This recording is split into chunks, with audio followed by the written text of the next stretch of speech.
Good afternoon, guys. We continue working on tutorial sheets. Someone sent in a question from tutorial sheet 4, I believe, and that's question 1. It says a stone is dropped from rest into a well. The sound of the splash is heard exactly 10 seconds later. Finally, find the depth of the well if the air temperature is 10 degrees Celsius. So the first glance of this question can tell you to say you only have a few things, but definitely we've been given a lot just in this question, so we can start to figure out different things slow but sure. And first of all, we can start with a diagram to show basically what we are dealing with. It can not only earn you marks, but it can also show you or help you or guide you as you go through the question. So we are being told to say a stone is dropped from rest into a well. So now we are having a stone, and then we are having our well there. It's a funny well. Yep. So that's our well. So now this stone is from rest, and then it's dropped from rest into the well. So this stone is dropped from here into the well. So in the well we have some water there. So it's dropped from rest to here. And then the sound of the splash is heard exactly 10 seconds later. So now this person that drops the thing here, the stone drops here, it splashes, and then the sound is heard 10 seconds later. So now we have also the splash, now the sound of the splash traveling back to this guy. So then we are being told to find the depth of the well, being given the air temperature. So now from here we can summon our Sauvat equations, which are the equations of kinematics, because these are the ones that can help us in this case since we've been given the time. So I think we have an equation from kinematics which has time, and also we've been given the, not that we have been given, but we can deduce, and we definitely know that the initial velocity is 0 because the stone was dropped from rest. So now from our equations we have, I think I can write even over here. From our equations we have y being equal to y naught plus v naught t plus half gt squared, then the other one is v squared, this is v, is equal to u naught being the initial velocity plus 2g delta y at delta y just being equal to y final minus y naught. And then also the last one is v is equal to u plus gt. So now we look in our equations and then we try to find an equation that can give us the height, that's the depth of the well, and also the time. So now from this equation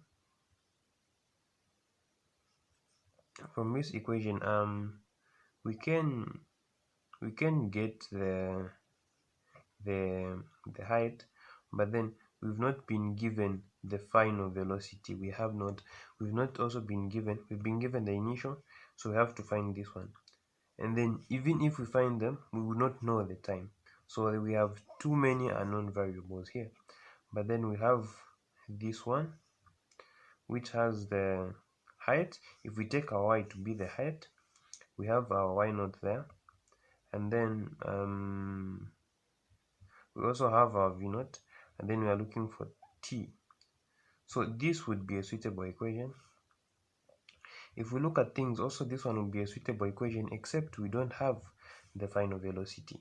So I hope you are trying to get what I'm trying to say, because this will give us which equation we must use at all if we want to use it. So we start with this one, and then we have this as our height. If this is our height, we can also assume it to be y. So now we can start with this equation.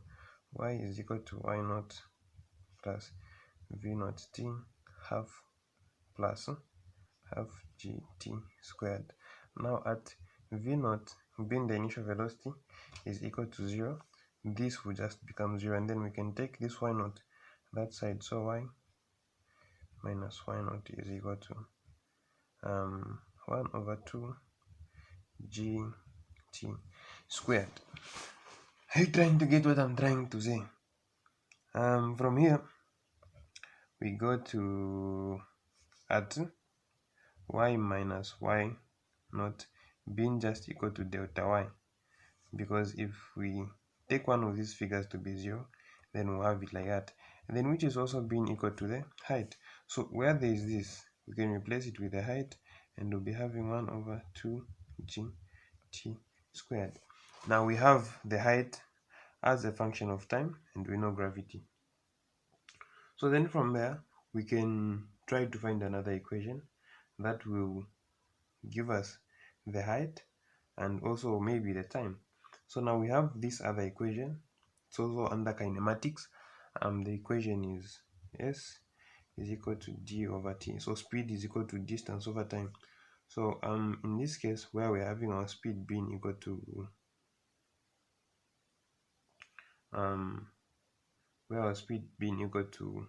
just the velocity, our distance being equal to the height, and our t being equal to the time. So now in this case, firstly, okay, for this one we were considering the stone as it came from there to there. So now the splash is basically just the sound.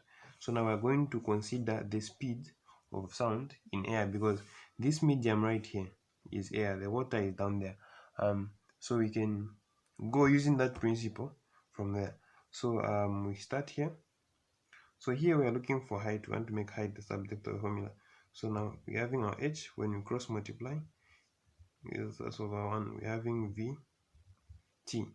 Now we look at the velocity. Do we have the velocity? Yeah, definitely we do, because this is the velocity in air, and we know that the velocity in air is given by 331 times the square root of the temperature in Kelvin over 273. Then we're having our t there, so that's t. So to not confuse ourselves, we can put this as t1, the time taken from there to there, so that's our t1. Then this is our t2. Yep. So now we're having our t1, then we can label this as our t2. You can label this as t2 and this as t1, but you still find the same thing at the end of the day. So now we try to plug in the values, or we can try to equate this one to that one, since we know that definitely the height is equal to that. This height is the same height, because it's the height we're considering from there to there, and this height is the height we're considering from there to there. So it's definitely the same thing.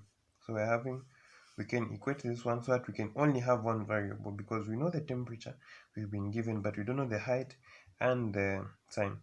So we can make one subject of the formula, and then this one make the same thing subject of the formula, and then equate them both so that we can only have one variable. So there we can equate, if this was our equation 1 and this was our equation 2, we can equate. So having equate equation 1 and equation 2. So then this will be 1 over 2 gt1 squared is equal to 331 over the temperature in Kelvin. That's 10 degrees, is it? Yeah, 10 degrees Celsius. So in Kelvin we just add 10 to the 273, so that will be 283 over 273 times t2. Now if you notice, we have t1 here, and then here we have t2. So now we are having two variables again. So we have to make the equation have only one variable so that we can solve for it. So we have to write this equation in terms of t1, write this equation in terms of t2, but either way one of the t's must go. So we definitely know to say t1 plus t2 is equal to 2 seconds, because the splash was held 2 seconds after it was thrown down.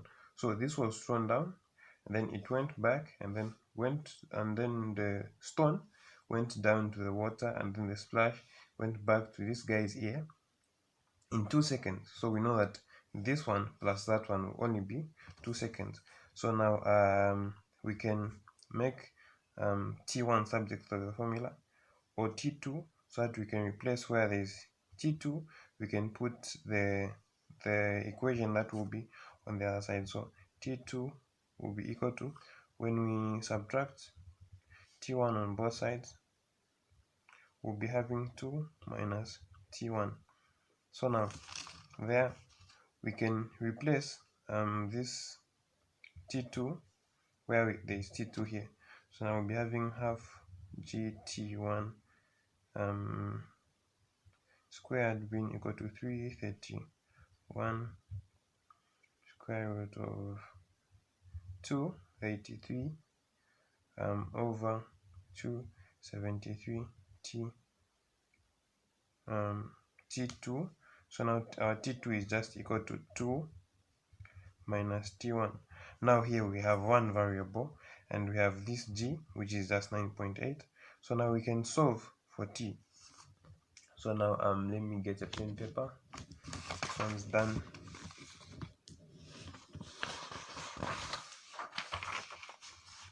Yeah, so we can start from here, knowing that 1 over 2, we replace g with 9.8, t1 squared being equal to 331, the square root of 283 over 273,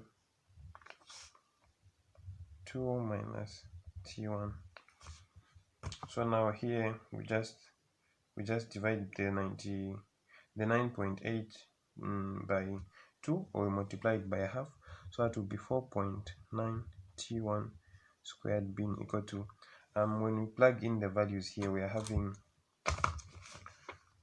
283 divided by 273, we are having that, and then when we find the square root of this one, we're having that, then we multiply it by 331, then we'll have 337 point blah blah blah blah blah blah, but then we can ignore this because we even have 2 zeros here. So we have 337, 2 minus t1, so then we are having 491 squared being equal to 337 times 2 will be, that will give us, that's 674 minus t1 will just be 337 t1. So now this looks familiar because we have a square there, and then we have 1, that's to the power 1. So now this variable can be solved by using the quadratic formula. So now we equate everything to 0. So when we take these figures that side, we'll be having 4.9 t1 squared plus, this one becomes plus 337 t1 minus 674 being equal to 0. So we can now plug in the values in the equation. So now the equation is t1 being the variable is equal to negative b plus or minus square root of b squared minus 4ac over 2a. Now it's important to state what your b is, what your a is, and what your c is. So now a is the variable is the coefficient of the variable that has the squared, so that will be 4.9. Our b will be 337. Then our c will be negative. Always remember the sign will be negative 674. So now our t1 will just be equal to negative 337 plus or minus the square root of b again, which is 337 squared minus 4. Our a is 4.9. Our c is negative 674. All divided by 2. Our a is 4.9. So now this is under the square root. So I have t1 being equal to negative 337 plus or minus. We can try to compute what's in the equation. So we can start with this side, and in a few seconds you'll see why. Negative 4 times 4.9 times negative 674. So this will give us that, and then we are adding this to 337 squared. Then we get that figure, and then we find its square root. Then we're getting 356. So we have t1 being equal to 330 as a negative 7 plus or minus. This is just 356. We can choose to ignore the decimals that are after this one, or we can put a 0.1 or anything, but it depends with the significant figures that are specified in the question. But in the question we're being given 3, so definitely here we can choose to put 3 over, this is 2 times 4.9 is just 9.8. So now we have our t1, and then we have a negative sign there and a positive sign. So here we can use the t1 with the positive sign. So we have here our negative 337 minus, we are using the negative sign, 356 all divided by 9.8. We're having our answer being negative 70.7 seconds. And then the other t will be, we'll use the positive sign. So negative 337 plus 356 divided by 9.8. So we are having this being equal to 1.9. 3 significant figures, 4 seconds. Now here we are being given two types of t1. So there's this t1 and there is t1. So now for us to choose the one that we must use, we must just use common sense.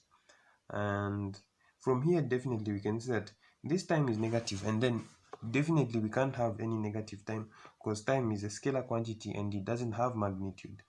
And then for this one it's 1.94, which is even smaller than 2 seconds. So definitely we know that this can be the answer. So this is just very easy to understand at this perspective for us to choose which t that we are going to apply. And if it's hard for you to understand which t that we must use here, your problems are way beyond my solutions. So this is our t1, and then we can use the same equation to find the same answer to find t2. So now we are saying t1 plus t2 is equal to 2. So now we get our t1 there being 1.94 seconds plus t2 being equal to 2. When we subtract both sides by 9.84, 1.94 ish, we're having t2 being equal to 2 minus 1.94. So we're having our time being equal to 0.06 seconds. So definitely we can see that time travels faster than the way the stone falls down from rest to the well. So now the question told us to find the height. So now we have two equations for the height. We have the height being equal to 1 over 2 gt1 squared, and then we have the other one being equal to h being equal to this, and then this we found it before. This was a 337 t2. So now here we can plug in the values. 1 is 9.8. This is the time t1 is 1.94 to the power 2. So this is 9.8 divided by 2 times 1.94 squared. Then we're having our answer being equal to 18.4. Can put as 18.4, two significant figures, 18.4 seconds.